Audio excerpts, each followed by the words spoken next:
What's up, guys? My name is Spartan, and welcome back to My Tower. This is episode 13 of my Tour My Tower video series. This is a series where I go through the ins and outs of my tower, show you guys the different upgrades that we're working on here, just generally show you the total progress of the account. Without further ado, let's go ahead and end this run. I hate to do it, but it'll be fine. Let's see. We made a little over 4 trill coins there. Had some good stuff going. Ooh, what is this? We have a inbox thing. Let's look at this. Hello, Tower Defenders. Here are some updates from our team. Guild Season 1 is ending Monday, blah, blah, blah. New items will be introduced to the guild store. That sounds like fun. Ooh, look at this. We finally have an answer on what the guild tokens will be converted into. So it looks like they're going to be converted into gems. So it says any unspent tokens will be converted into gems at a 5-to-1 ratio rounded up. So 5 guild tokens equals 1 gem. Wow. Okay, that's pretty cool. That's pretty cool. So it looks like we need to determine if it makes more sense to go ahead and try to just buy the gems here, because I already have everything else purchased. So we need to decide if it makes more sense just to buy the gems here, or I guess just cash them in. So 5 tokens equal 1 gem. So I think it makes way more sense to just try to buy as many of the gems as you can. But that's still cool that they actually gave an answer on like what cashed out means. So before we actually start talking about my tower, I'd like to quickly, briefly, shamelessly plug the Discord server. We have a Discord server with almost 500 people in it right now. We talk about all sorts of tower related stuff, so feel free to come by and check out what all we got going on.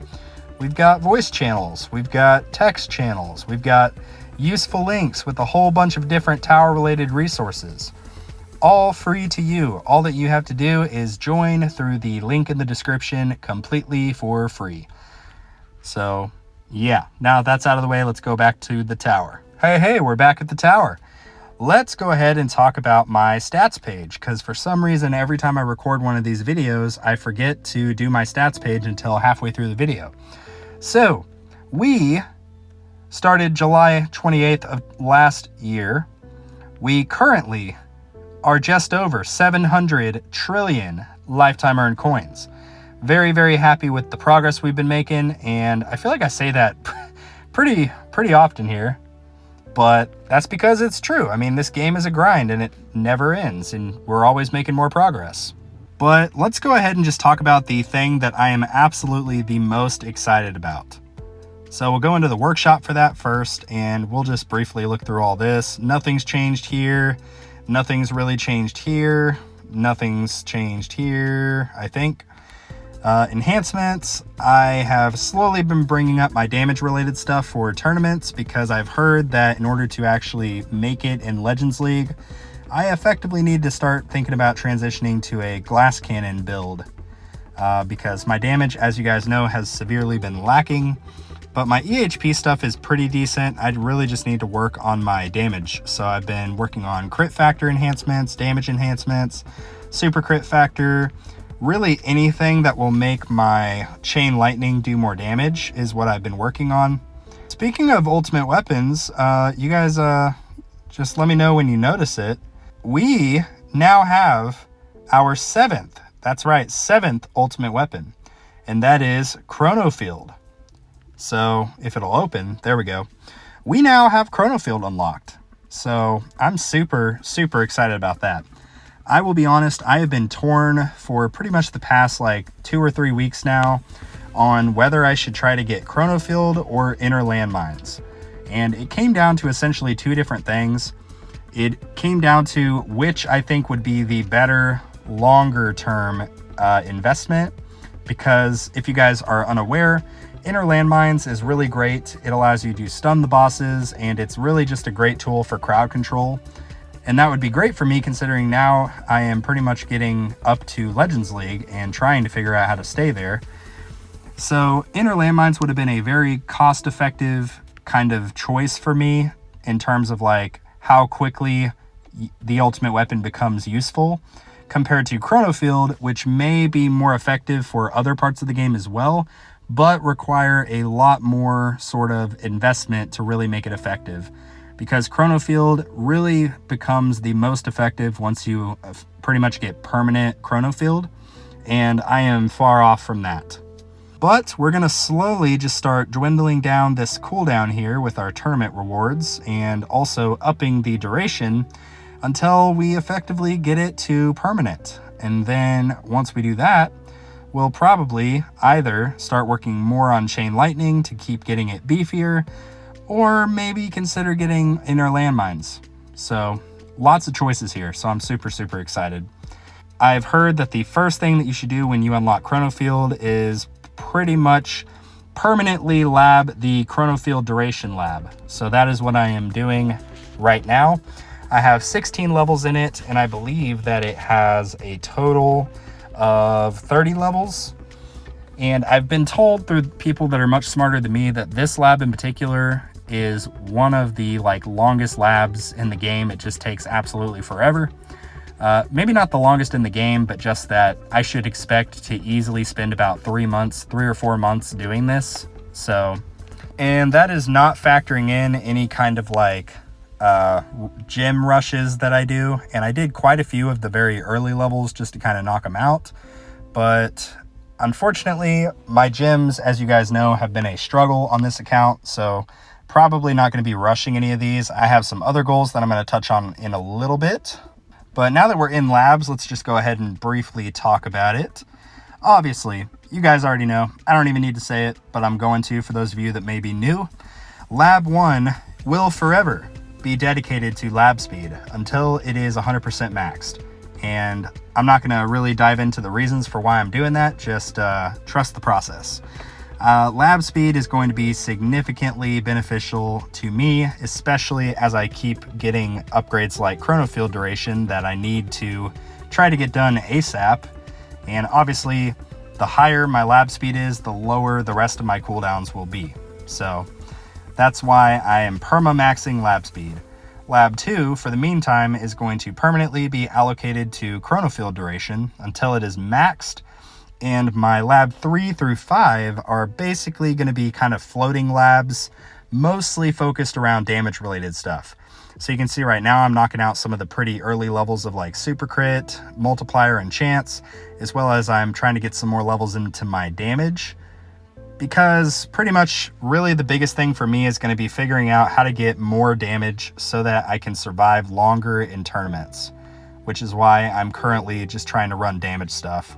Let's briefly take a look here at my history so you guys can kind of see some of the stuff we've been working on. I did finish the lab for Energy Shield extra hit, so I now have 3 energy shields whenever I use the card. That's going to be pretty helpful for my tournament runs, as well as I may start throwing this in my farming runs. Who knows? We'll see. But yeah, you can see Chrono Field, Super Crit, Crit Factor, Attack Speed.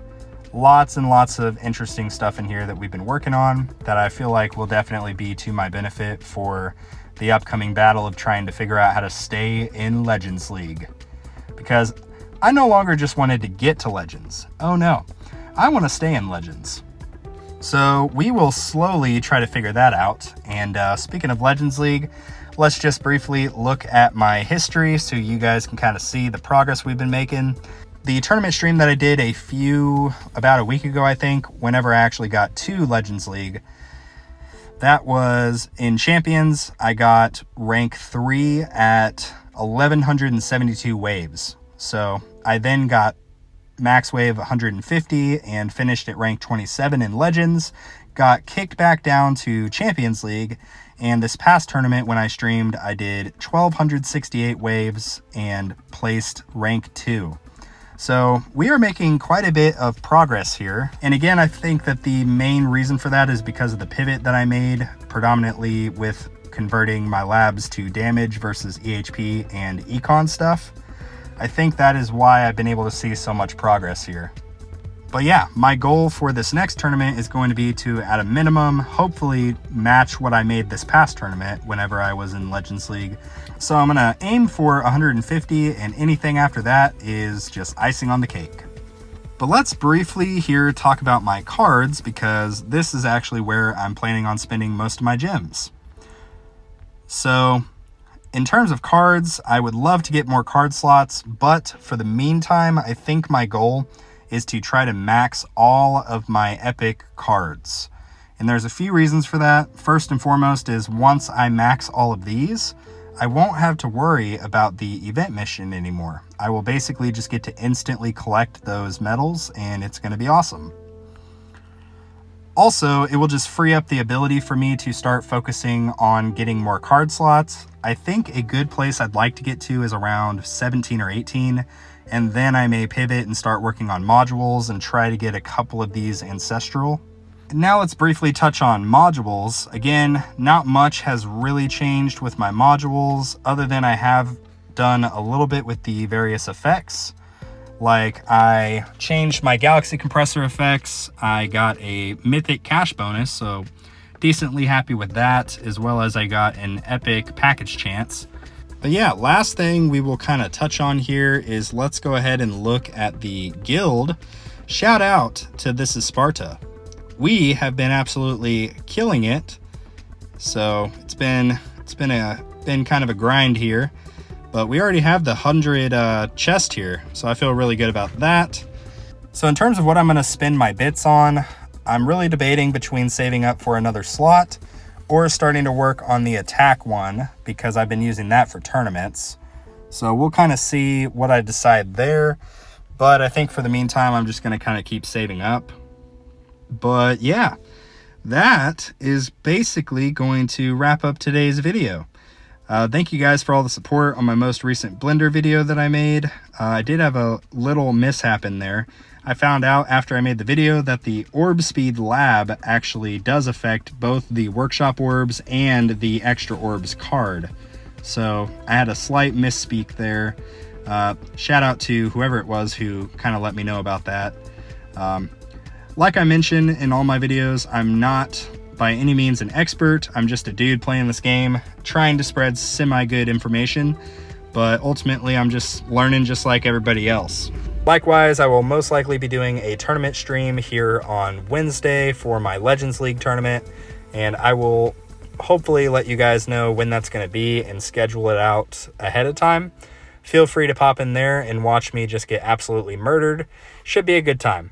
But anyway, thank you guys so much for watching, and if you enjoyed the video, maybe consider dropping a little subscribe, doing a little like, maybe leaving a comment for that YouTube algorithm. And yeah, feel free to join the Discord if you want to talk to me directly or talk about the tower. We've got a pretty cool community building up there, so I'm very, very happy about that. But anyway, I'm going to leave the video at that. Thank you guys so much for watching, and like always, I will see you guys later.